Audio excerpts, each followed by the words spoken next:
Happy 4th of July once again. When I ran for school president, my opponent ran a campaign about George Washington that he can't tell a lie, once stated when he chopped down a cherry tree. This became a legend that Washington was an honest man.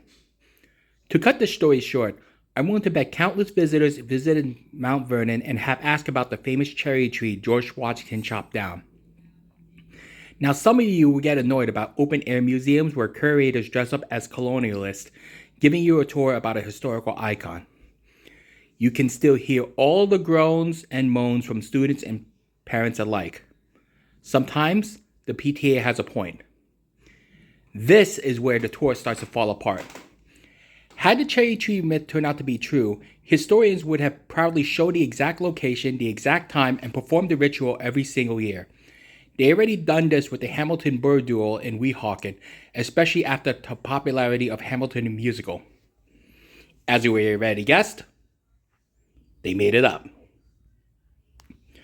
Whoever believed in this myth would either be disappointed or possibly go into Szechuan dipping sauce mode when McDonald's ran out. You don't want to be there. With that said, where did the myth come from? Arthur Mason Weems. First published in the 1800s, The Life of Washington became a bestseller. People wanted to know more about the first president.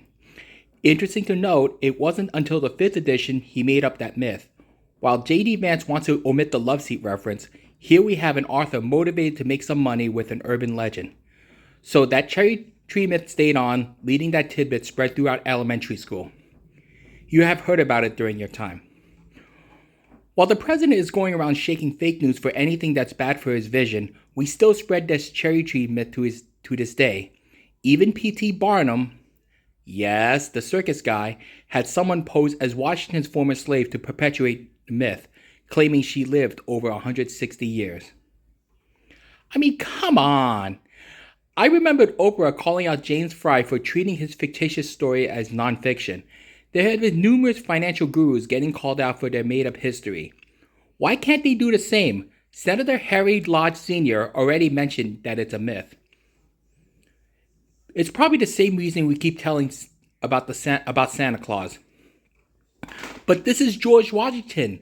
We know him as the first U.S. president, the general who would risk his life for American independence, the man who survived Valley Forge during the cold freezing months, the guy who crossed New Bridge Road as a tactical retreat from the Redcoats, the president who's on the $1 bill. There are many other elements you could mention about George Washington, for better or for worse. These days, it's probably a good time to bury that cherry tree myth because that person would go on a flaming war against a certified historian. Speaking of which, and yet here we are, seeing the current president looking to chop down the cherry blossoms because it doesn't fit his vision. Ironically enough, the cherry tree myth was to show character about honesty and integrity, while we have a president who knowingly ruined landscapes despite getting impeached by Congress twice. That's embarrassing. Well, guys, happy 4th of July, happy 250th anniversary. Hope you keep cool and everything. This is Andy Pashoni Speaks.